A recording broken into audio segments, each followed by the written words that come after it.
ಎಲ್ಲರಿಗೂ ಬೆಳಗಿನ ಶುಭೋದಯಗಳು. ನನ್ನ ಹೆಸರು ಗಾನವಿ.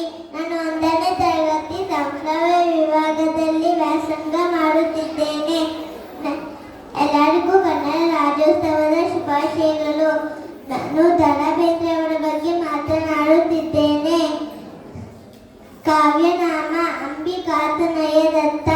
ಇವರು ಧಾರವಾಡದಲ್ಲಿ 1886 ಜನವರಿ 31ರಂದು ಜನಿಸಿದರು.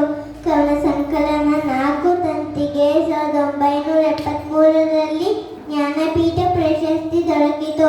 ಪ್ರಮುಖ ಕೃತಿಗಳು ಕೃಷ್ಣ ಕುಮಾರಿ ಗರಿ, 4 ತಂತಿ, ಸಖಿ ಗೀತ, ನಾದಲೀಲೆ, ಉಯ್ಯಾಲೆ. ಕವನ ಸಂಕಲನಗಳು ಅರಳು ಮರಳು, ಹೃದಯ ಸಮುದ್ರ, ಸೂರ್ಯಪಾನ, ಮುಕ್ತಕಂಠ ಸಂಚಯ. ಗದ್ಯ ಬರಹ ಸಂಗ್ರಹಗಳು ಬಾಲಬೋಧೆ, ಪಡಕಿ, ಕಾವ್ಯ ವೈಖರಿ ಮುಂತಾದವು. ಸಾಹಿತ್ಯ ವಿಮರ್ಶೆ, ಸಾಹಿತ್ಯ ಸಂಶೋಧನೆ, ವಿಚಾರ ಮಂಜರಿ. ಧನ್ಯವಾದಗಳು.